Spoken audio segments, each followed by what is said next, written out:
Welcome to Network Capital, Mehran. It's so good to see you after a while. Last we met was in Davos in 2019. And since then, you've moved to England for a bit, and now you're spending your time across Europe writing books. What I really find fascinating about your career is that you've really lived and traveled around the world, and now you've made writing and thinking your main job, which is really tricky to do. So, congrats on writing the book, and tell us a bit about your career and what led you to this point. So thank you for having me on the podcast. I have followed Network Capital for a number of years now, and I've been to your event, as I was mentioning earlier. And so it's great to sort of have this touch point with you after a very long time. So thanks for making this happen. So in terms of background, I think it's every step I've kind of planned along the way. So the latest thing that I did, which is the book, it really came out of something that I did over the course of a week. The book came out of this thing called the Financial Times McKinsey Bracken Barber Prize, which most people know about the bigger Book of the Year award, for which the long list just came out last week. But at the same event, they used to give out a smaller prize called the Bracken Bauer Prize, which was not for an entire book, but for an essay that could potentially turn into a book. So I just on the fly sent something in back in 2017, like a 5,000 word essay, ended up winning that thing. And then one thing led to another, and I suddenly had seven book deals. And so, and as you know, writing a book is not that easy. So I eventually realized that I would really need to take some time to write a book while not doing anything else, like travel, meet people, like really do it properly rather than doing it sort of very, very early in the morning or very late in the evening. So the book sort of I chanced into, and prior to that, I was at the World Economic Forum, which I think you know very well, having been to so many of the forum's events. I was there for about 6 years, where in my last role, I was the lead for the digital transformation of industries.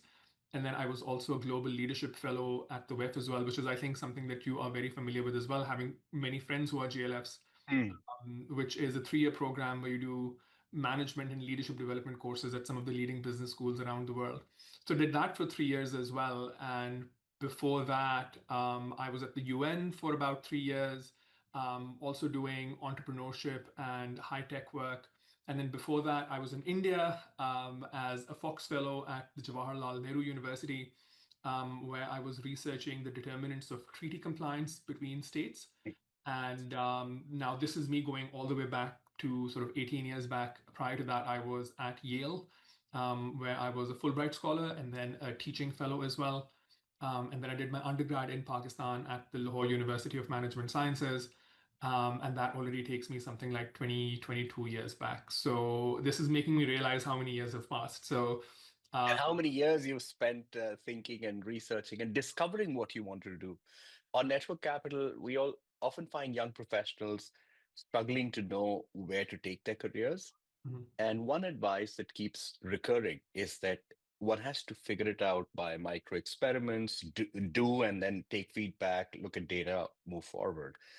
So, has your career been a bit of serendipity, a bit of planning, a combination of both, or how did you get to this point?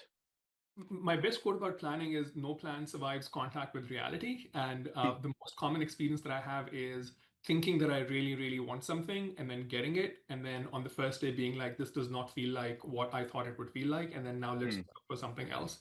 So I've had those experiences in a lot of professions where you kind of enter thinking it's going to be one thing and then it ends up being something completely different.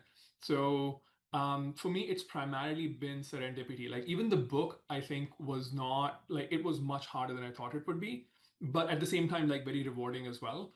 So yeah, for me, it's been, reaching a certain point that I thought I wanted, pivoting, trying something else, and then sort of moving from there. I looked at your video at the Economist Summit, which was posted about 5 years back, and realized that many of your hypotheses are much more relevant today, or at least they have stood the test of time. So tell us the macro thesis that you pitched to McKinsey and Financial Times back then, and what is it? How does that lead into the book? So the bigger idea behind the book really was, Up until maybe I was 20 years old or 22 years old, it was just very normal for me to have technology around me that was just purely American. And we took that world for granted and we thought that that's what the world just looks like, that Amazon, Facebook, Google, Twitter, all technology that you consume, Dell, that is by default just American. And I just around 2016, 2017 began to feel like a lot of the tech that I was using. So I do filmmaking a lot in my free time, but I used to. I had a filmmaking minor was at when I was at Yale. So um, a lot of the tech that I was using for filmmaking was Chinese, not just DJI cameras, but back then there used to be Feiyo Tech gimbals as well. And my first sort of taste of, oh, tech can come from very different places really came from trying it out with filmmaking. And then so the idea then was, and then, there was Spotify, which was already a thing 8 years ago.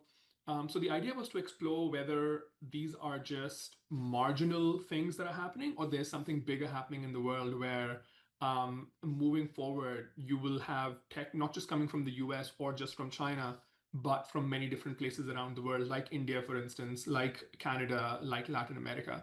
So the book was an attempt to kind of explore whether the center of gravity for the most consequential developments in technology is moving away from the US or not. Right. And you give the example of car making and connect it with artificial intelligence. So give us a flavor of that.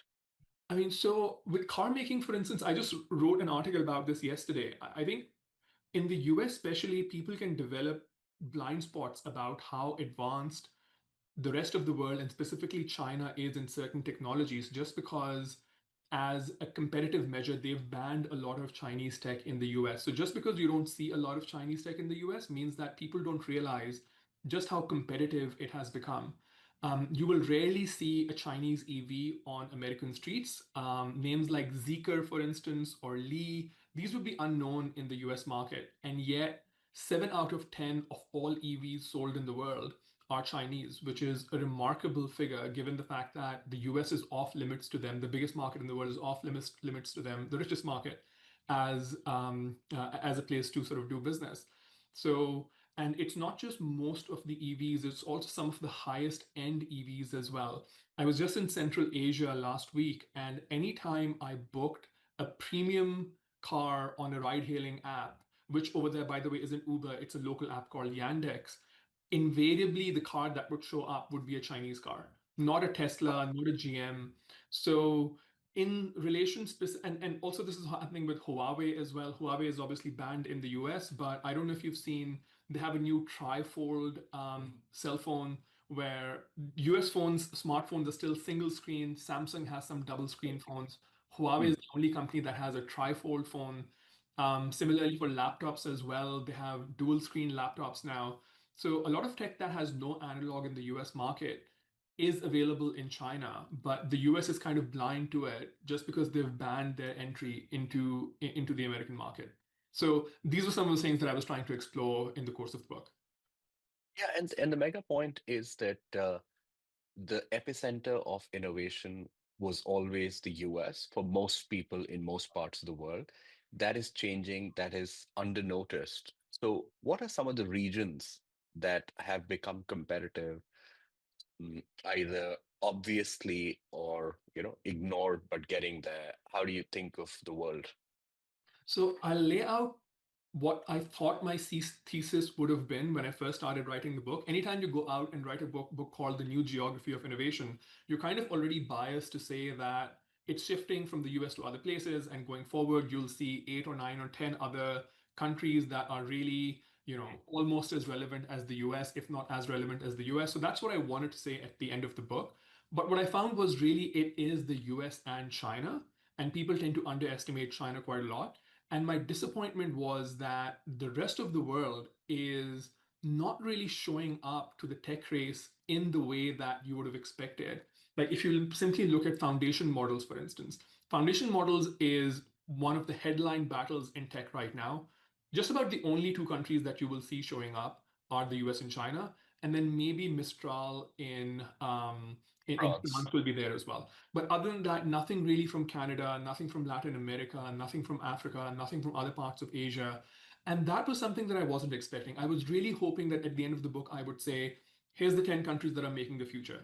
I ended up saying, in terms of broad-based competence in tech, you are as likely to find a company in AI as space, as quantum, as autonomous driving.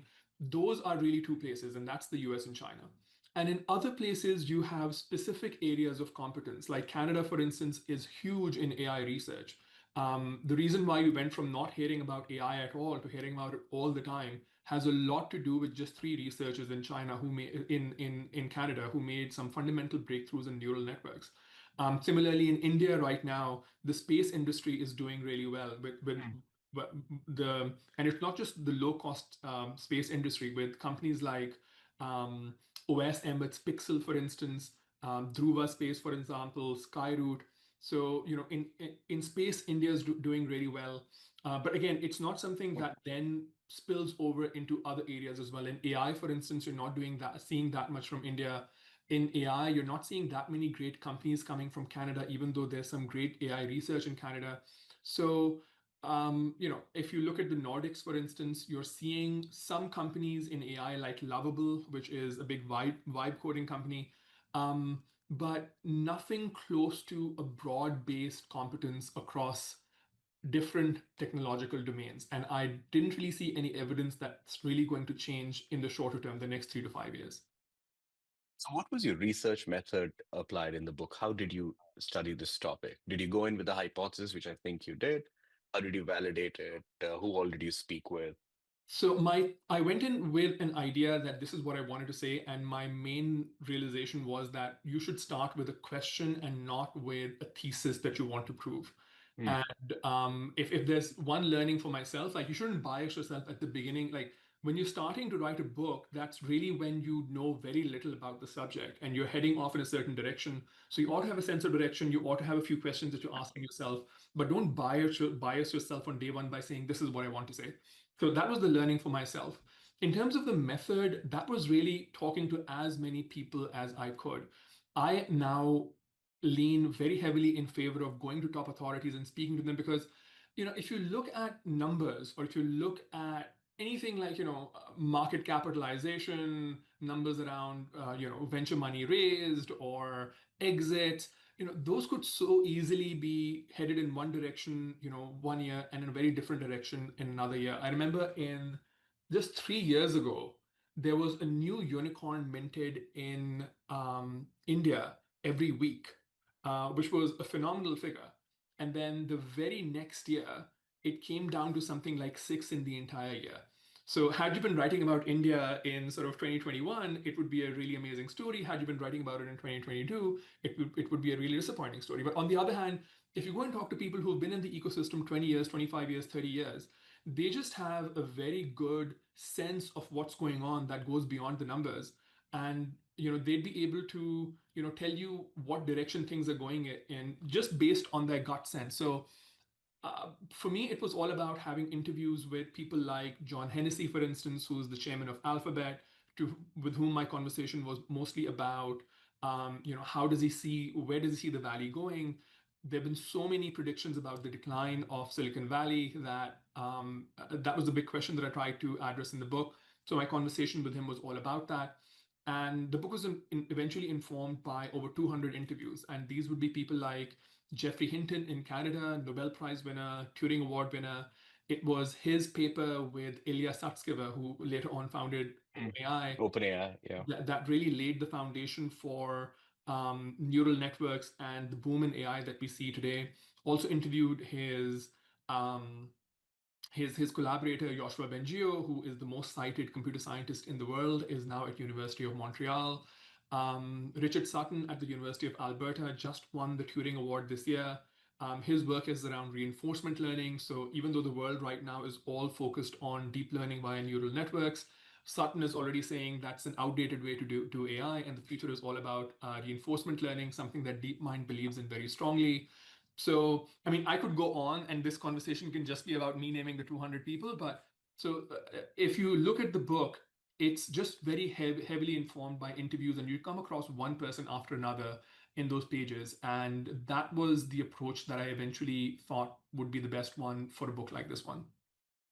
I think your academic training would have helped, because the challenge here in this case is how do you make sure that your voice is not drowned out Mhm. by the experts that you're interviewing, and also you don't overlay your opinion without consideration to what you're hearing on the ground from people who've done it all. So what was this act of balancing like? Because these are strong personalities. They Yeah. have done them much more senior, I'd reckon, in many cases. So what was your approach? I felt like I was always going against my academic training. So just to put Okay, very interesting. Yeah. the academic training in context, like not I didn't just go to graduate school. I was also a teaching fellow at Yale. So I was also advising students on how to write papers as well. So I felt like this was something that I knew really well. But for a book like this one, when you're writing a paper in graduate school or even at the PhD level, you kind of go like, this is my thesis statement, this is supporting evidence, and like, this is why what I'm saying makes sense. But you don't really pay any attention whatsoever to the narrative building. Why would anyone read what you're writing? And nobody asks that question when you're in graduate school or even an undergrad. Like, nobody asks, why would anyone read what you're writing? On day one, my ambition with the book was I want to write a book that if somebody else had written it, I would go out and I would spend money and I would buy it and I would read it. And if you have that standard for something that you write, you will find that even you or Kirsch would find that an impossible standard to reach. Like, can Mm. you write something that you yourself would want to read? And in academia, even though we had learned really well how to make precise, dry academic arguments that logically make just the perfect sense, here's your supporting evidence, like, here's the assumptions, for a mass market book, none of that holds true. And that is maybe why so few academics write books that do really well in the mass market. So, learning how to do that was a really painful exercise. Mm. And I would say I was every day going up against the grain of all that previous experience of having learned how to do it one way, but then now having to turn and do it a different way. How did you structure your book? Um, I initially tried desperately to not structure it by region.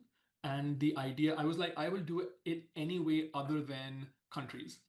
And I eventually realized there was no way to do that because if I were to structure it any way other than countries, like if I do it by AI, quantum, space, etc., then every chapter in some way ends up being about the US and China.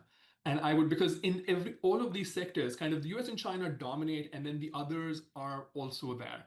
And so, in order for the book to not just be about the US and if I were to sort of like put a headline on what my work is all about, like it is all about there are more countries than just the UN and China out there. And like, if we buy into this duopoly, then this is what it's going to be.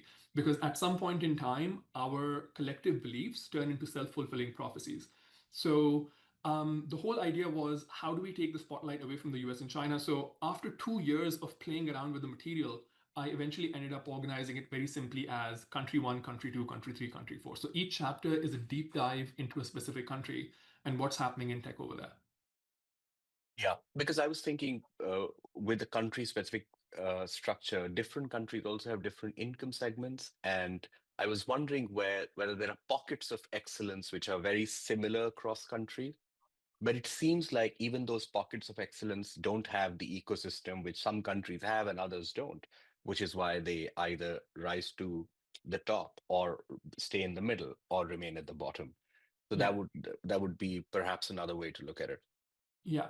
So that's what I thought it would be in the beginning that, for the US and China, I would write very broad-based papers around, based chapters around how their technological competence sort of spans different um, industries. Whereas for other countries, it would be more about, if I'm writing about India, for instance, it would be about space. If I'm writing about Canada, it would be about AI research. It ended up not being that way because I couldn't just focus on that pocket. So if you take Germany, for instance, I could write a chapter on Germany that's entirely about the robotics industry, because in the Western world, Germany is considered to be ahead of even the US and the rest of Europe when it comes to robotics. But that would almost be missing the bigger picture, which is the question, why is it that Germany, which was such a massive industrial power, 80 years ago, if I was having this conversation with you 80 years ago, Germany would be one of the top three technologically capable places in the world, the place which pioneered space travel, the first man-made object in space was German, or air travel as well. The first aeroplane company was German as well. Why did Germany go from there to now really not having any big digital companies to speak of? And and that's because of a certain sort of problem with with the industrial structure of Germany called the Mittelstand. I can go into details, but I might just bore you. But the bigger point is, I thought the chapters would be about pockets of excellence in each country. Mm. But in each country, I ran into something much bigger, and the chapter ended up being about that. Give us an example. Pick a country. Give us an example. So another example would be, so Germany would be one example, South Korea would be another example, right? I mean, I could go to South Korea and write a chapter about how Samsung is the best smartphone manufacturer in the world, and not just that, how Samsung plays a bigger role in the Korean economy than any company does anywhere in the world. Like Mm. 25% of Korean GDP comes from Samsung. Um, that is unprecedented. And the only other company that would play such a big role is Aramco, and that's not exactly a private company. So I could I could write a chapter about South Korea that is just about Samsung or just about smartphones, but the bigger question there ended up being, are these older generation of companies, Samsung, as you might know, is called a chaebol, which are these companies that came up in the 1960s. Daewoo would be another example. Um, are these companies helping, or are they holding back innovation in that country? Like, why is it that whenever we talk about South Korea, it's the same familiar names that come up? Hyundai, more than 50 years old; Samsung, more than 50 years old; Daewoo, more than 50 years old. And they don't really have any names that would be as fresh as OpenAI or even Google or Facebook, which Mm. are 20 years old. Mm. So the question ended up being about that. Is the previous industrial structure of Korea helping or hurting the prospects of that country creating a newer generation of companies? So again, went into that country thinking I will write about this one pocket of excellence, and then realized, no, there's actually a much bigger story to be told here, which is, why don't these people have newer companies? And why is it that in every other country, Samsung's vintage would be the same as IBM, for instance, or Right. Xerox? Like, why is it that Korea is stuck in that IBM phase and hasn't gone through the successive generations of companies that places like the US and even the UK have produced at this point? Are you able to go and actually visit some of these countries, like look at their factories or look at their executive conversations? I visited just about all of them. The ones that I couldn't visit, I ended up not writing about. So Mm. there's 9 countries in the book, and there were some for which I did a lot heavy research, like desk research. But just because I wasn't able to go there, I ended up not writing about them in the book. And you know, any if I were to put 10 chapters in the book, any selection of chapters that was less than 18 would seem arbitrary, because there were lots of edge cases. Like, why have Germany in there and not Brazil? Like, why have South Korea in there and not India? So, like, I think 18 was a good number, but that's too many for a book. Mm. So the filtering eventually ended up being towards, if I couldn't go there, then I wouldn't write about it, because the writing would be too two-dimensional. Like, if I can't go to the factories, if I can't talk to people, like, face to face, then my preference was then to not write about them and include them in the book. Fantastic. So you go to Korea, for example, or let's say, because there are some like visa issues also in some countries, you or people may not be able to visit. But let's say you go to Korea. How do you decide your field research? Who do you meet? How do you decide who to not meet? How do you balance the public sector people, private sector people, investors, so on and so forth? And the reason I ask it is that because many people on network capital would go on to be interested in writing books. It's one of the dreams that many ambitious people have. And sort of in the nonfiction space, you have to balance multiple arenas. One, we touched upon that it can't be dry, that 5 people want to read it. The Mhm. other is that the research still needs to be robust so that your findings are not just stripped out of the internet. So I can write an entire book on how to write a book. At this point in time, whether or not people think I'm qualified to talk about the new geography of innovation, I'm absolutely qualified to talk about, like, how to write a book, because I would say 60% of the time you're not grappling with the content of the book, you're grappling with the form of the book, which is, how should it be organized? how do you even manage so much information? Like, I think people don't quite might not appreciate the mountain of information that comes at you. Prior to writing a 100,000 word book, the longest piece of writing that I might have done would have been 10,000 words. And the difference is that if you write something that's 10,000 words, you do research for 3 months, whatever you've read, whoever you've talked to is up here. Like, you remember, you have a vague idea of everything, Right. and that's up here. And even as you're writing it, you don't need to go back and forth between your material and the thing that you're writing all the time. With a book, you might have done interviews or you might have read something 3 years ago that has become relevant to the thing that you're writing right now. So, you need to have a much more systematic approach to managing all of that information, especially if you're doing something that is as ambitious as including 200 interviews in your work. But on the Mm, question of, like, how did I decide where to go? Um, I People tend to not like events too much, and I think maybe as an entrepreneur or as a technologist, going to tech events might be a waste of time. But if you're a writer, then going to tech events is really valuable. So in Canada, for instance, I went to Collision, which is the biggest tech event that they have over there. At the same place, you can interview, like, dozens of people, because I think, getting specific information from an individual about their research, that's important. But there's so much atmospherics there which you can only get when you aggregate information from like 12, 13, 14, like 2 dozen people. If you want to get a sense of, is Toronto the next Silicon Valley, then you need to go and talk to a lot of people who might not be a big deal. But you can talk to them about stuff like, so why are you in Toronto? Is it because you didn't get a visa for the US? Is it because you got rejected from Stanford and you ended up at the University of Toronto? Is it because you wanted to do your research with a specific person? Like, do you plan to stick around over here for the next 3 years, or are you just using this as a way station back to the US? mm, So, there are some big interviews, anchor interviews that you do with a Jeffrey Hinton or with a John Hennessy or a Kai Fu Lee, and those are featured very prominently in the book. But there are so many, like dozens of background interviews that you need to do with people in Shanghai or people in Beijing or in sort of Europe, kind of going like, do you plan to sell your company? Like, do you have any intention of making this a company that is a Series B company, or do you plan to sell it as Series A? So, so yeah, so I targeted events. I went to Viva Tech as well. I went to the Next Web. I went to a lot of events. Um, mm, Eventually, what ended up happening is I would meet people when I went to these places in person, but I would invariably ask them to come and talk to me on Zoom later, and I would record those conversations, because there would be because I tried not to record stuff and write stuff down when I was in places because that was too distracting. So I can go on and on about this answer, but so I went to places, spoke to people in person, but then always asked the most important ones to come back and speak to me on Zoom afterwards. fantastic. Super helpful. Um, Ambition is a subtle theme of your book, and it becomes very evident when we think about places like Singapore, maybe to some extent Hong Kong. But Singapore comes up, rest of the world published an excerpt as well.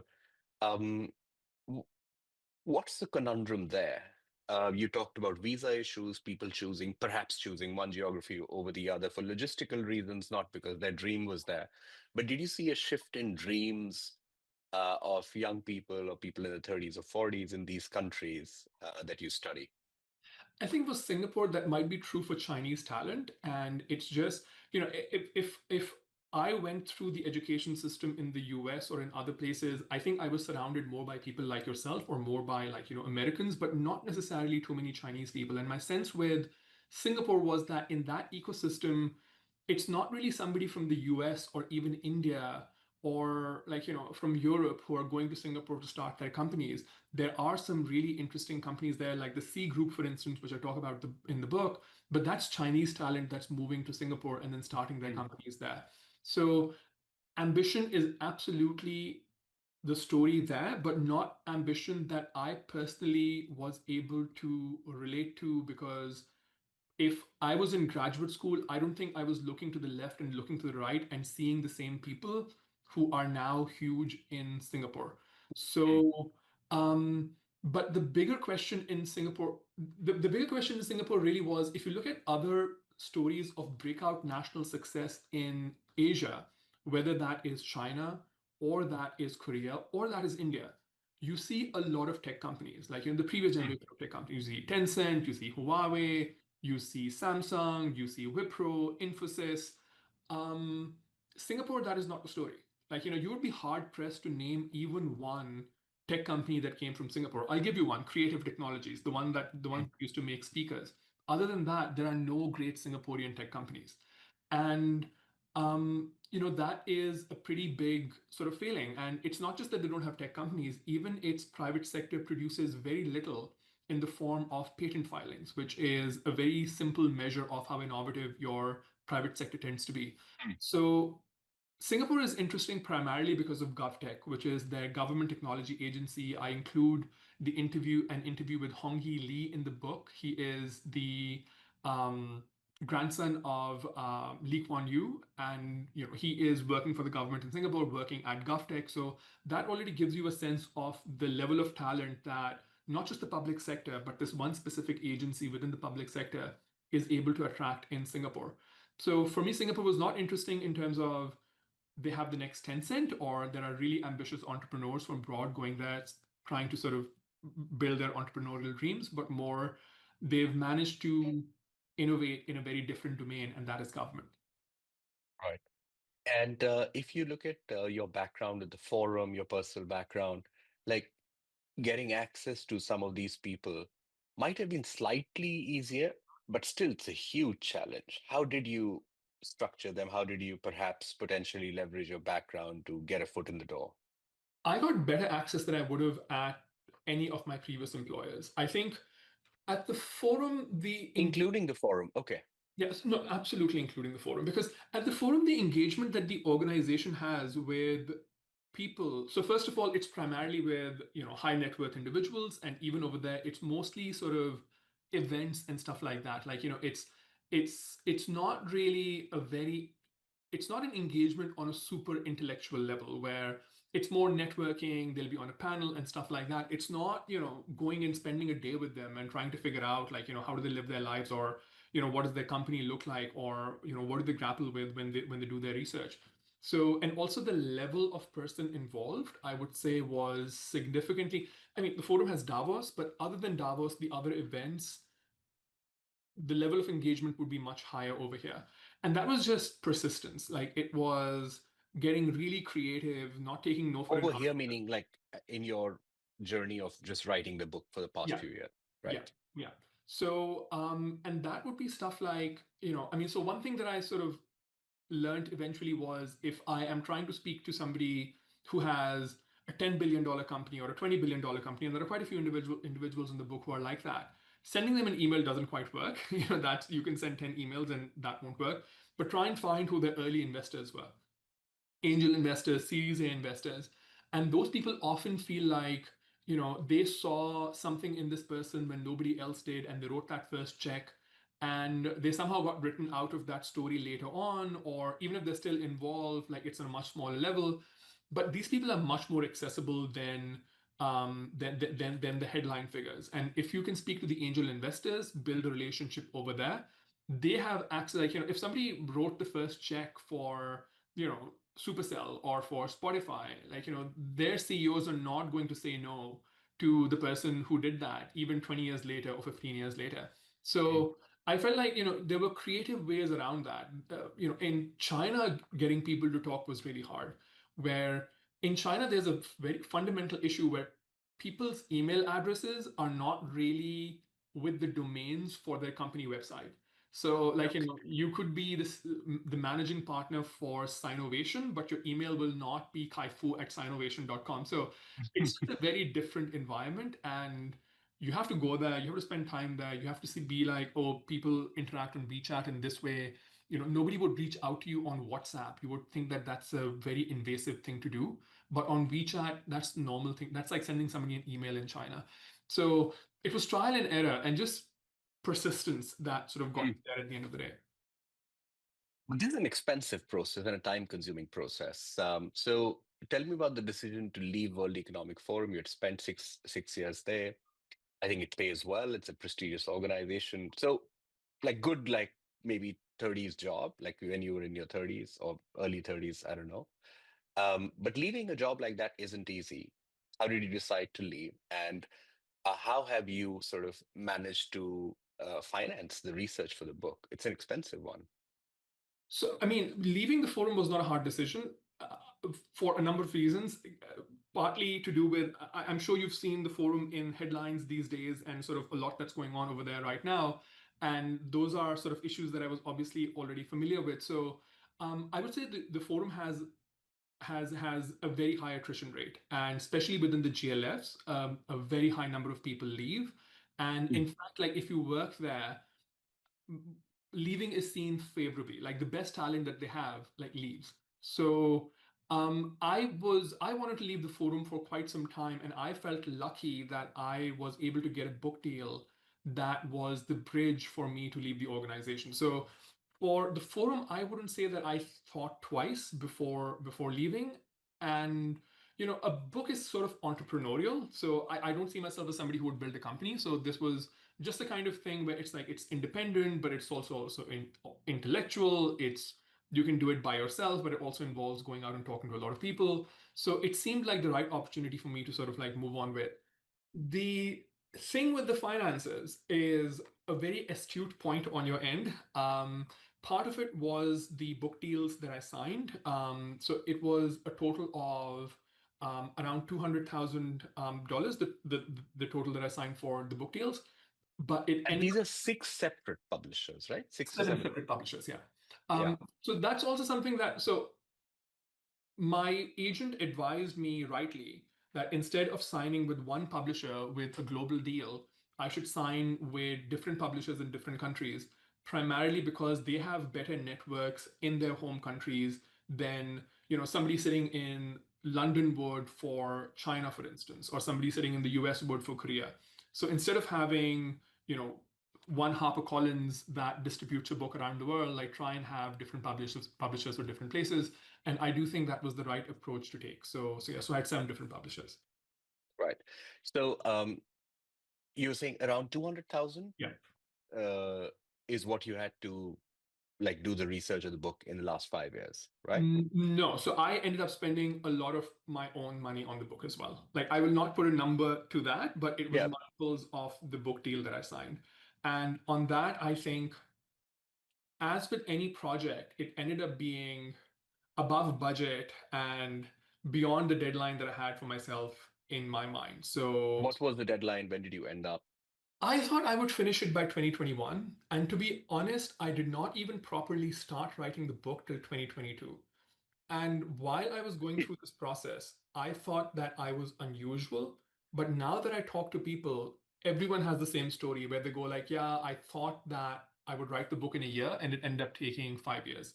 So that's a very common experience among authors. Right. So, deciding to put in your own capital, deciding to, become like a writer as a big part of your identity, it's a huge shift. It's an aspirational shift that many people want to do, but never manage the courage or things don't work out. So, one, you got really good book deals, which is awesome. You decided to put in your own capital, which is many would consider a risky move. Did you parallelly build other identities for yourself to subsidize the book project? Like financially, no. Yeah. Like so financially, it was all me, and I'm pretty sure that if I were to go back to day one and whisper into that person's ear the amount of money that I would end up spending on writing this book, like I would be shocked. Like I would be very surprised that it took but it ends up being that like at some point you just get sucked into the thing, and every mountain that you climb, there's a bigger mountain behind that, and you sort of go like, well, let me describe it to you this way. Like the reason why it did not take a year to write a book is because the chapters are based on individual countries. Mm. And a lot of these countries were entirely new to me.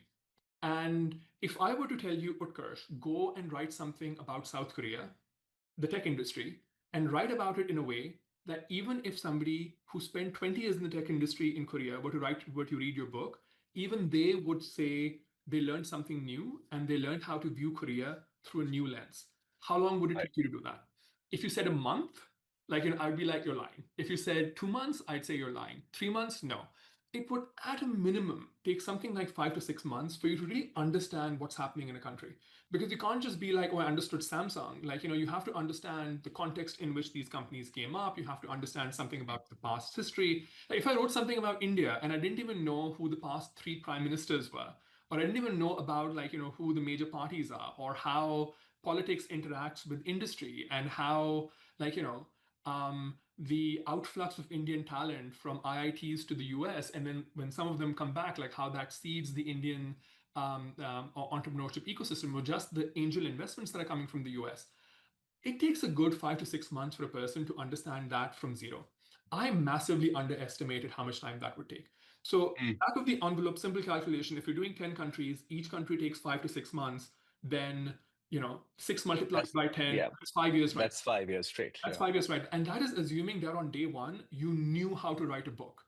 If you're also going to understand how to manage research, how to build a narrative, and you're kind of understanding all those elements along the way, then that's even more on top of that. So that's simple math that you cannot argue with, right? So, 5 countries in, or, 2 years in, I could not have been like, I'm going to, not do this anymore. In that case, all the money that you've already spent is now a sunk cost. So there are aspects of this that are very business-like, where you go like, yeah, I've sunk a lot of my money, but I see that if I do this well, then this will have a future payoff. And that's what kind of kept me going. You're asking Yeah, people exactly will the right questions, by the way. people will buy the book, people will invite you to speak, people will want you on their board. It's a long-term investment, and it's like if done well, which in your case you clearly have, it can really, unleash a new career. It's not easy. That's something that people should be mindful of. With all of these writing aids and other productivity tools available, there's no substitute for actually knowing. In fact, the bar is even higher Yeah. because some amount of secondary research is more accessible. So this is, I really hope that the book does very well. We are going to obviously talk about the book on all our platforms, but this was a bold step, and I'm glad that you structured your time and money wisely, and your energy. Like while you're talking, I can see that you're still enthused by the problem. There's a twinkle in your eye when you're referring to the various dilemmas and conundrums that people talked about. And that's rare. People often run out of energy, Mhm. and that's the number one cause of entrepreneurial failure of any kind. So great stuff on that. How did you structure your day? Um, traveling out and about with one mission, not easy again. Um, so there was no structure at all in the beginning. Then there was some structure, and then there was no structure at all at the end. Because near the end, you're just throwing everything you can at the thing to try and see if you can sort of push this over the line.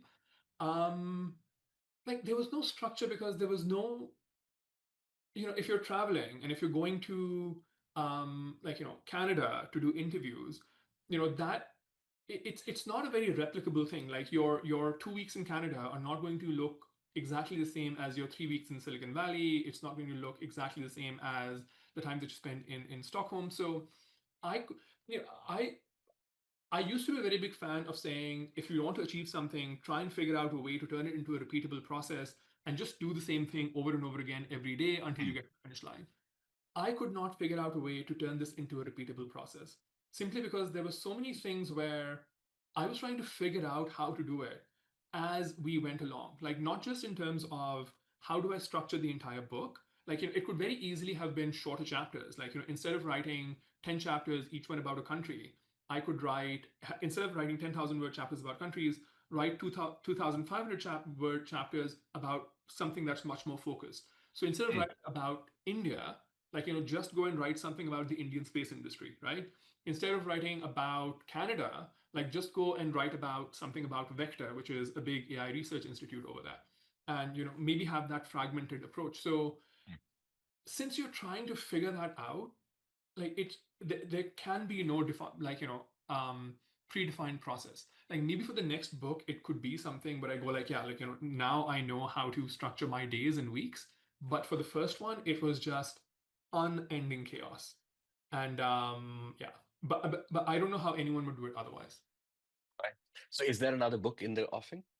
I mean, likely, like, it's something that we have talked about before, simply because I think 9 countries, 10 countries, 8 countries, it would always be a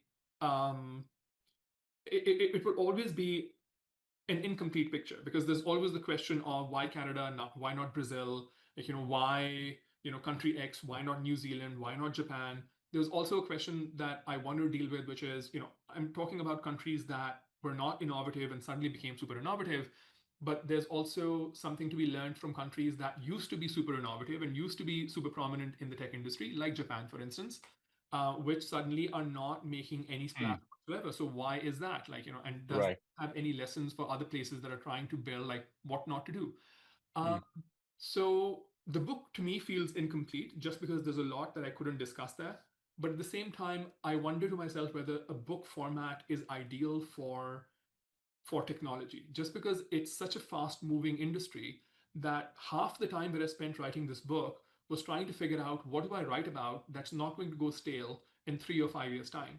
And Mm. I could again talk about this problem for half an hour, but it is a much bigger problem than you would imagine. Yeah. So, yeah, Especially in these days where AI, space tech, yeah, these are pretty rapidly evolving. Governments are rapidly evolving. yeah. US and China have, a different kind of a trade related situation going on. The entire world is getting sucked into it. But I think your book does a great job of highlighting the principles, demonstrating some case studies, and concluding with like the macro takeaways, which is again what a book is and what not a blog is. And Yeah. it's a difference that people should understand. Um, Tell me about the acknowledge. Who's the book dedicated to? Who are the people you acknowledge in this? Who've been supporting entities, people who've made this project possible? So the book is dedicated to my mother, who unfortunately passed away 10 years ago now. So she passed away of cancer, and I really wanted to write the book in her memory. So I'm really happy that I managed to pull this off, especially because that was my sort of motivation. So first and foremost, it is for my mother. And then it is, I mean, I've mentioned all of the people in the acknowledgements, which would be, the Financial Times, just the fact that they had a contest, which to me seemed such a progressive thing that instead of having a contest for a full length book, have a contest for an essay that could potentially turn into a book. And without that, I would not have been able to write something like this. And it's not just the fact that it made the book possible. There's an entire alumni group of the BBP. Some of my closest friends are from that group. I was just with one in France 2 weeks ago. So the alumni group has been, again, after the forum, this was the primary Mm. social set that I was interacting with. So the book is dedicated in part to them as well. And um, my editors, both in the US and in the UK, my agent, my family members, other people who I'm close to. So yeah, so all of them I mentioned in the acknowledgements. Your mother would be very proud. So congrats on writing the book. Is there anything I should have asked you that I didn't, or any concepts or constructs in the book that our listeners should know about? I usually end my interview with exactly that same question, which is there anything that I should be asking about that I'm not asking? And it's usually the best question that I can ask in an interview. I guess like the big one would be if somebody's thinking about how to write a book, just advice on that. If I were to go back on day one and give myself a piece of advice about how to write this book, the piece of advice that I would give myself is number one, for the next 6 months, do not write. For the next 6 months, just read. And the next 6 months, read widely, like not just tech books, read any kind of book that sustains your interest. And then in those 20, 30, 40 books, put 5 or 10 books aside that you found particularly interesting, that you were like, these books I really enjoyed. And then really do a post-mortem on those books. Like, every single chapter, every single section, map them onto the references at the end, and just try and get inside the head of the author to see how they wrote those books. And if you can do that, then you will save yourself a lot of time and a lot of pain later on, because it's much easier to see how somebody else did something instead of trying to figure out how to do it for the first time yourself. I can cite specific examples of how this helped, but or how this was a massive pain point. But the first thing would be just pick 10 books that you really liked and do a complete postmortem on them to see how the author approached doing this. So that would be my number one advice for anyone trying to write a book. Fantastic. Mehran, thank you so much for doing this. I can't wait to meet you in person soon when you visit Oxford or I come to Switzerland. But yeah, this listening to you going through your work over the years, it's remarkable what you've done. I'd like to say that you've built your category of one, and may your success continue. Thanks so much, Utkarsh. I was expecting an interview that was just about the book, so I was caught unawares that we talked about a lot of stuff around it. But this was a very good opportunity for me to reflect on, all the other things that led up to this. So I have to say you're an excellent interviewer, and thank you for giving me the opportunity to speak to you and your audience on this podcast. So thank you. Thank you, Mehran.